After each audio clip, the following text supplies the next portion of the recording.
പള്ളി തകർത്ത് അവിടെ രാമക്ഷേത്രം തീർത്തു. രാമന്റെ ജന്മഭൂമി ബാബർ കയ്യേറ്റം ചെയ്ത് അങ്ങ് കയറി അവിടെ പള്ളി ഉണ്ടാക്കി എന്നാ പറയുന്നത്.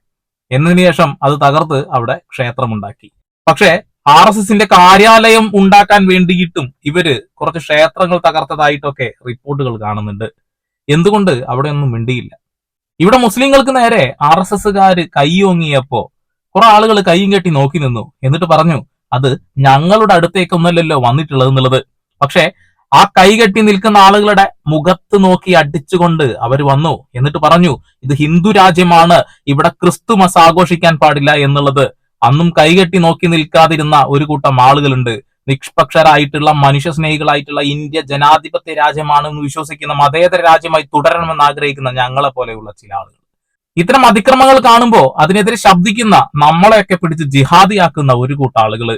ഞാൻ അസ്സല് സഖാവാടോ, നല്ല അസ്സല് സഖാവ്. പക്ഷെ കൊട്ടിപ്പിടിച്ച് നടക്കുന്ന ആ സഖാവ് ഒന്നുമല്ല. മനസ്സിനകത്ത് നല്ല രീതിയിൽ ശ്രീനിവാസൻ പറഞ്ഞതുപോലെ തന്നെ അകത്ത് കിടക്കുന്നുണ്ട് കമ്മ്യൂണിസം. ആ കമ്മ്യൂണിസം എന്നെ പഠിപ്പിച്ചിട്ടുള്ളത് മനുഷ്യന്മാരെ ചേർത്ത് വെക്കുക എന്നുള്ളതാണ്, ചേർത്ത് പിടിക്കുക എന്നുള്ളതാണ്.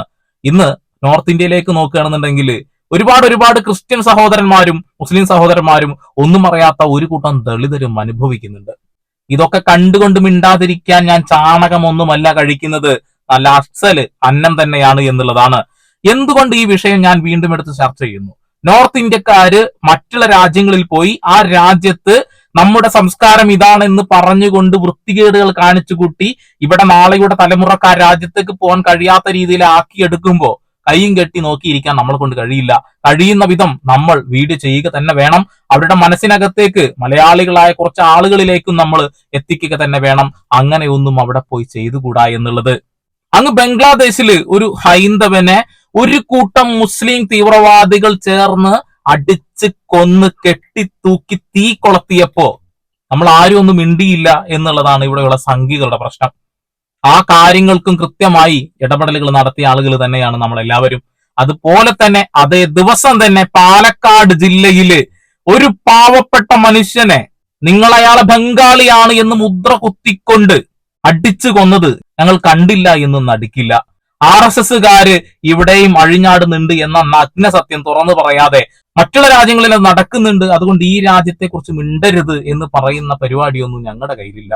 പറയേണ്ട ഇടത്ത് പറയുക തന്നെ ചെയ്യുന്നുള്ളതാണ്. ഞാൻ കുറച്ച് ന്യൂസ് കാണിച്ചു തരാം. ഈ രാജ്യം ഹിന്ദുക്കളുടെ രാജ്യമാണ്, ഇത് ഹിന്ദു രാജ്യമാണ് എന്ന് വീമ്പിളക്കി നടക്കുന്ന ആളുകളെ ഒന്ന് കാണിച്ചു തരാം. ഇത് ജനാധിപത്യ രാജ്യമായി തുടരണമെങ്കിൽ ഒരു പക്ഷേ ബുദ്ധിയും വിവേകവും വിവരവും വിദ്യാഭ്യാസവും നേടുക തന്നെ വേണം. സംഘികളെ പോലെ അതില്ലാതെ നടക്കരുത്. ഈ വീഡിയോ ചെയ്യുമ്പോൾ വളരെയധികം വിഷമമുണ്ട് എന്നുള്ളതാണ്. ആ സംസ്ഥാനങ്ങളിൽ ആളുകൾ അനുഭവിക്കുന്ന വിഷമം അത് മനസ്സിലാക്കുക തന്നെ വേണം. റോഡ് സൈഡില് ക്രിസ്മസ് അപ്പൂപ്പന്റെ തൊപ്പികൾ വിൽക്കാൻ പാടില്ല, ഇത് ഹിന്ദു രാജ്യമാണ്, എടുത്തു പോവുക. നീ മുസൽമാനാണെങ്കിൽ ഈ സ്ഥാപനത്തിൽ നീ പണിയെടുക്കാൻ പാടില്ല. ഇതൊക്കെ പറഞ്ഞുകൊണ്ട് ആളുകളെ തല്ലി ഓടിക്കുകയാണ്. ഇവിടെയുള്ള ഒരു കൂട്ടം ഹൈന്ദവരങ്ങ് ഗൾഫ് രാജ്യങ്ങളിൽ മുസ്ലിം രാജ്യങ്ങളിൽ പണിയെടുത്ത് കൊണ്ട് ഇവിടേക്ക് പണം അയക്കുന്നത് കൊണ്ടാണ് നിങ്ങൾ ഇവിടെ കിടന്ന് ചെലക്കുന്നത് എന്നുള്ള ബോധം പോലും അവർക്കില്ല എന്നുള്ളതാണ്. ഇൻഡിഗോ സ്റ്റാഫിനെതിരെ മുസൽമാനാണ് എന്ന് പറഞ്ഞുകൊണ്ട് ഒരു BJP നേതാവിന്റെ ഡയലോഗാണ് കേൾക്കാം.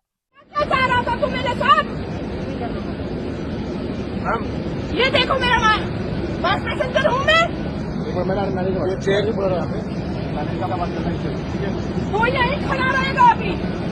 अब्दुल्ला खान, पूरा देश परेशान हो गया है तुम अब्दुल और अब्दुल्ला से। इंडिगो में कोई और जाति धर्म नहीं मिलता है. നിങ്ങൾ അബ്ദുള്ളമാരെ കൊണ്ട് രാജ്യം മുഴുവൻ പൊറുതിമുട്ടിരിക്കുകയാണ്. ഇതാണ് അവർ പറഞ്ഞിട്ടുള്ളത്. നിങ്ങൾ അബ്ദുള്ളമാരെ കൊണ്ട് ഈ രാജ്യം പൊറുതിമുട്ടിയിരിക്കുകയാണെന്നുള്ളത്.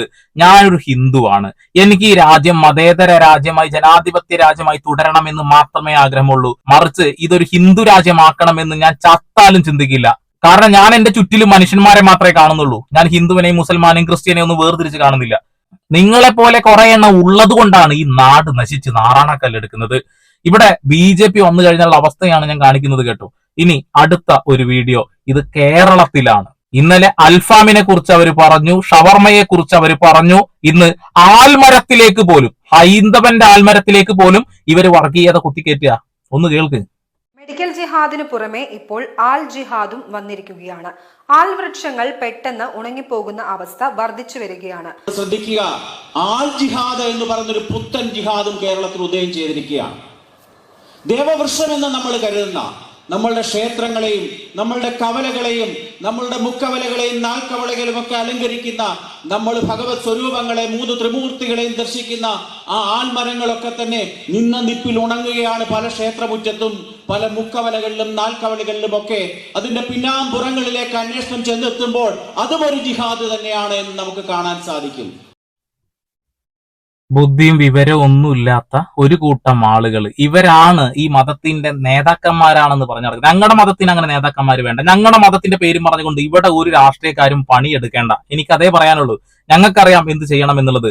ഞങ്ങൾ ഹിന്ദുക്കൾ തന്നെയാണ്, സത്യമാണ്. ഹിന്ദുക്കൾ എന്ന് പറഞ്ഞാൽ ഇന്ത്യക്കാരെന്ന് മാത്രമാണ് ഞാനൊക്കെ മനസ്സിലാക്കിയിട്ടുള്ളത്. അത് അങ്ങനെ തന്നെ തുടരുക തന്നെ ചെയ്യുമെന്നുള്ളതാണ്. ഇനി ഈ സംഖ്യകളെങ്ങാനും ആശുപത്രിയിൽ വല്ല അസുഖവുമായി ബന്ധപ്പെട്ട് ചെന്ന് കഴിഞ്ഞാൽ ഡോക്ടർ ചിലപ്പോൾ പറയും അല്പാഹാരം മതി എന്നുള്ളത്. അൽ എന്നുള്ളത് കൊണ്ട് ഭക്ഷണം പോലും ചിലപ്പോൾ ഇവർ ഉപേക്ഷിക്കും. അതുപോലെ എന്ത് അത്ഭുതമാണ് എന്ന് പറയാൻ ഇവർക്ക് ഭയമാണ്. കാരണം അതിൽ അൽ ഉള്ളത് കൊണ്ട് അതിൽ ഭൂതമാണ് എന്നവർ ചിന്തിക്കും. അത്ഭുതം അൽ എന്ന് ചേരുമ്പോഴൊക്കെ എന്താണ് ജിഹാദികളാണ് പോലും. ഞാൻ വിചാരിച്ചത് കേരളത്തിൽ കുറച്ച് ബുദ്ധിയുള്ള ആളുകൾ ഉണ്ട് എന്നാണ്. പക്ഷെ BJP-യിലേക്ക് പോകുന്ന ആളുകളുടെ ബുദ്ധി എത്രത്തോളം ഉണ്ട് എന്ന് ഇതൊക്കെ കേൾക്കുമ്പോഴാണ് മനസ്സിലാവുന്നത്. ഇനി ക്രിസ്ത്യൻസിന്റെ നേരെയുള്ള കയ്യേറ്റം അത് കാണിക്കാതിരിക്കാൻ കഴിയില്ല. കാരണം ഈ സമയത്ത് പാലക്കാട് ജില്ലയിൽ നടന്ന് നിങ്ങൾ അറിഞ്ഞു കാണും. അതുപോലെ തന്നെ വർഷാവർഷം അവരത് ചെയ്തുകൊണ്ടേയിരിക്കുന്നുണ്ട്. ഇത് ഹൈന്ദവ രാജ്യമാണ്. ഹൈന്ദവരാരും ക്രിസ്മസ് ആഘോഷിക്കാൻ പാടില്ല. ക്രിസ്മസ് ആഘോഷിക്കുന്നതിന് എതിരെയാണ് ഞങ്ങൾ എന്നാ പറയുന്നത്. UP-യിൽ എന്തായാലും ക്രിസ്മസിന് സ്കൂൾ അവധിയൊന്നുമില്ല. വാജ്പേയിയുടെ എന്തോ ഒരു ദിനത്തിന് മാത്രമാണ് അവർ അവധി കൊടുത്തിട്ടുള്ളത്. ഇതൊന്ന് കേൾക്കൂ, ബുദ്ധിയും വിവേകവും വിവരവും ഇല്ലാത്ത RSS-കാർ കാണിക്കുന്നത്.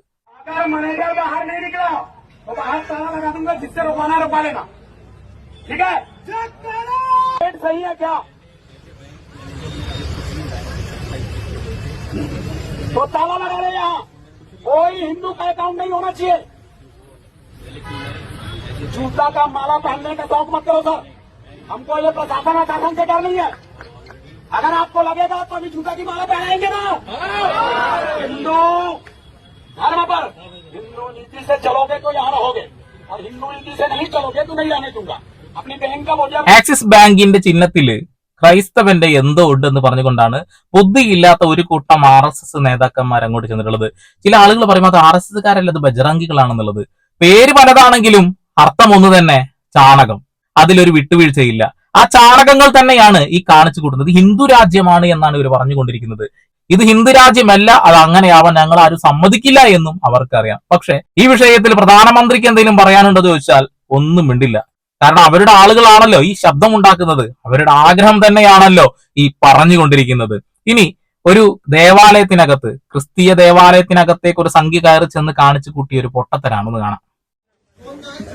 मैं ये पूछना चाहता हूँ मिस्टर फादर से, चर्च का फादर से मैं पूछना चाहता हूँ कि जीसस क्राइस्ट का ग्रंथ का नाम बताओ.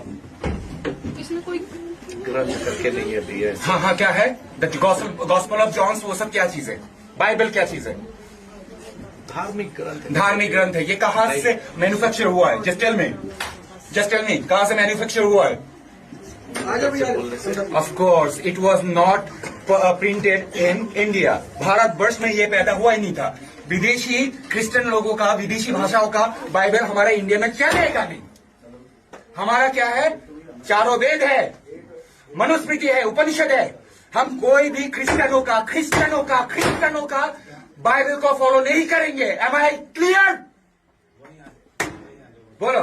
ओम भूर्भुवस्सुवः तत्सवितुर्वरेण्यं भर्गो देवस्य धीमहि धियो यो नः प्रचोदयात्. ओके, जय श्री राम.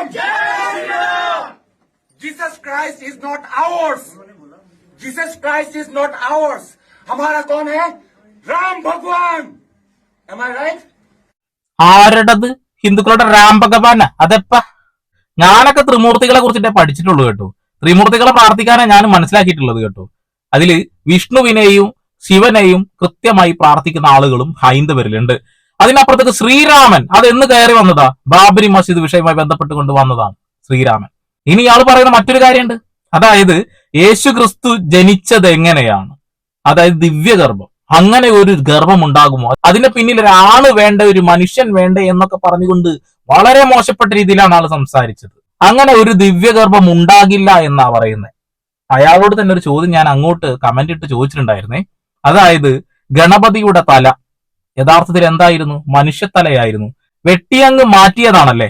പിന്നീട് എങ്ങനെയാണ് ആനയുടെ തല വെക്കുന്നത്? പ്രാവർത്തികമാക്കാൻ കഴിയുന്ന കാര്യമാണോ? ഒരിക്കലുമല്ല. പക്ഷെ അത് നടന്നു. അങ്ങനെ ഒരുപാട് കാര്യങ്ങൾ ഇവിടെ ഉണ്ട്. പക്ഷെ അതൊന്നും ഞങ്ങൾ പറയില്ല. പകരം നിങ്ങളെ കുറിച്ച് ഞങ്ങൾക്ക് പറയണം. ഇത് ഹിന്ദു രാജ്യമായതുകൊണ്ടാണ്. ഏതാണ് പറയുന്നത്? ഇനി ഇതേ സംഗീതരങ്ങൾ കാണിക്കുന്ന ആളുകൾ നോർത്ത് ഇന്ത്യയിൽ നിന്നും വിദേശ രാജ്യങ്ങളിൽ പോയി കഴിഞ്ഞാൽ സംഭവിക്കുന്ന ഒരു കാര്യം ഒന്ന് കാണിച്ചു തരാം. You've seen these brown stains in London. I'm spending my day counting them, which is a really interesting use of my free will, but I have managed to find loads. So the stains are caused by palm leaf, which some people use as a chewing tobacco and then spit out when they are done. And today I am in Wembley, where Brent Council want to ban it because they are sick of all the stains. And I don't blame them. I've just been walking for 30 minutes and I reckon I found an upward of about 50. Even as I'm just filming this now, I'm coming across more. ഈ video കാണിച്ചുകൊണ്ടിരിക്കുകയാണെങ്കിൽ ഇഷ്ടം പോലെ നേരെ അങ്ങനെ പോയി കിട്ടുക വേണ്ട. അതായത് ഈ നോർത്ത് ഇന്ത്യൻസ് തന്നെയാണ് ഇമ്മാതിരിയും പാൻ മസാലകളും മറ്റുള്ളതൊക്കെ മുറുക്കി റോട്ട് തുപ്പുന്നത്. നമ്മുടെ നാട്ടിൽ നമുക്കറിയാമല്ലോ, നമ്മുടെ റോഡിന്റെ ചുറ്റും ഇഷ്ടം പോലെ ഈ മുറുക്കാൻ കടകൾ ഉണ്ടല്ലോ അല്ലെ, ഈ ബംഗാളികളുടെ. അതെങ്ങനെയാ വന്നത്? അത് 2000-ന് ശേഷം, ഒരു 2010-ന് ശേഷമാണ് കേരളത്തിൽ അത് കൂടുതലായിട്ട് വ്യാപിക്കുന്നത്. ഈ വറ്റകൾ റോഡ് സൈഡിൽ തുപ്പി നടക്കുന്നത് നമ്മൾ കണ്ടിട്ടില്ലേ? എത്ര മാരകമായ അസുഖങ്ങൾ ഉണ്ടാവുന്ന കാര്യങ്ങളാണെന്നറിയോ? അത്രയുള്ളൂ ബുദ്ധിയും വിവരവും. ഇവിടെ കേരള സർക്കാർ അതൊക്കെ കണ്ടിട്ട് ആസ്വദിച്ചിരിക്കാന്നല്ലാതെ അതൊന്നും ഉന്മൂലനം ചെയ്യാനൊന്നും ഒന്നും കളിക്കുന്നില്ല എന്നുള്ളതാണ്. ഇവിടെ എല്ലാ വർഷവും ക്രിസ്ത്യാനികളുടെ നേരത്തെ ഒരു ചാട്ടാണ്, അത് ക്രിസ്മസ് ദിനങ്ങളാവണം എന്നുള്ളതാണ്. പിന്നെ മുസൽമാന്റെ പിന്നാലെ നടന്ന് മുസൽമാനെ ആക്രമിക്കുന്ന ഒരു പരിപാടി അത് വേറെ സൈഡിൽ നടക്കുന്നുണ്ട് എന്നുള്ളതാണ്. ഇന്ത്യ എന്ന രാജ്യം അപകടത്തിൽ തന്നെയാണ്. ഇത് മതേതര രാജ്യമാണ് എന്ന് പറയാൻ എനിക്ക് ഭയമുണ്ട്. ഈ രാജ്യം ഹിന്ദു രാജ്യമാകണമെന്ന് ഒരിക്കലും നമ്മൾ ആരും ആഗ്രഹിക്കുന്നു പോലുമില്ല. ഇത് ജനാധിപത്യ രാജ്യമായിട്ട് മതേതര രാജ്യമായി തുടരണമെന്ന് നമ്മൾ ആഗ്രഹിക്കുന്നുണ്ട്. പക്ഷെ ഒരു കൂട്ടം ആളുകൾക്ക് അതിന് കഴിയില്ല. ഇത് ഹിന്ദു രാജ്യമാക്കണം, എന്നാലേ അവരുടെ കളികളൊക്കെ നടക്കുകയുള്ളൂ. ഇപ്പൊ ഒരുപാട് സ്ഥലങ്ങളിൽ പ്രശ്നങ്ങൾ നടന്നുകൊണ്ടിരിക്കുന്നുണ്ട് അല്ലെ. എത്രയോ പള്ളികൾക്കടിയിൽ അമ്പലമാണ് എന്ന് പറഞ്ഞുകൊണ്ടുള്ള പ്രശ്നങ്ങൾ നടക്കുന്നുണ്ട്. ഇവര് വർഗീയത ഉണ്ടാക്കിക്കൊണ്ട് തന്നെയാണ് മുന്നോട്ട് പോകുന്നത്. ഇതൊക്കെ കണ്ട് മനസ്സിലാക്കിക്കൊണ്ട് നിങ്ങൾ ഈ വിരൽ ഉപയോഗിച്ചിട്ടില്ല എങ്കിൽ നിങ്ങൾക്ക് വലിയ നഷ്ടമായിരിക്കും. ഈ കാലം നമ്മൾ ജീവിച്ചങ്ങ് മരിച്ചു പോകും. പക്ഷെ നാളെ നമ്മുടെ തലമുറയ്ക്ക് ജീവിക്കാൻ കഴിയാത്ത രീതിയിൽ നമ്മൾ ചെയ്യുന്ന ഈ ഒരൊറ്റ തെറ്റ് കാരണം, ഈ വിരൽ കൊണ്ട് ചെയ്യുന്ന ഒരൊറ്റ തെറ്റ് കാരണം അനുഭവിക്കേണ്ടി വരും. ഇന്ന് ജീവിക്കാനുള്ള വകുപ്പൊക്കെ നമുക്ക് ഉണ്ടാകാം. നമ്മൾ അടിച്ചു പൊളിച്ച് ജീവിക്കുകയും ചെയ്യും. നമ്മൾ അപ്പുറത്ത് കേൾക്കുന്ന വാർത്തകൾ ഇപ്പുറത്ത് കൂടെ കേട്ട് ഇപ്പുറത്ത് കൂടെ വിടുകയും ചെയ്യും. ആ വാർത്തകളിൽ നമ്മുടെ മുസ്ലിം സഹോദരന്മാരെയും നമ്മുടെ ക്രൈസ്തവ സഹോദരന്മാരെയും തല്ലിക്കൊന്ന വാർത്തകളായിരിക്കാം. പക്ഷെ നമ്മളത് നോക്കില്ല. ഇപ്പൊ തദ്ദേശ സ്വയംഭരണ സ്ഥാപനങ്ങളിലേക്കുള്ള വോട്ടെടുപ്പൊക്കെ കഴിഞ്ഞു. കുറെ ഇടങ്ങളിൽ അവർ പതുക്കെ പുൽനാമ്പ് പോലെ മുളച്ചു വന്നിട്ടുണ്ട്. അത് വളർന്ന് പന്തലിക്കുന്നത് എത്രത്തോളം അപകടമാണ് എന്ന് മനസ്സിലാക്കിയാൽ നിങ്ങൾക്ക് കൊള്ളാം. അത്രേ പറയുന്നുള്ളൂ. പരമാവധി ഷെയർ ചെയ്യുക. വീണ്ടും പുതിയ വാർത്താ വിശേഷങ്ങളുമായി സന്ദീപ് പോൾ സൈനിങ് ഓഫ്.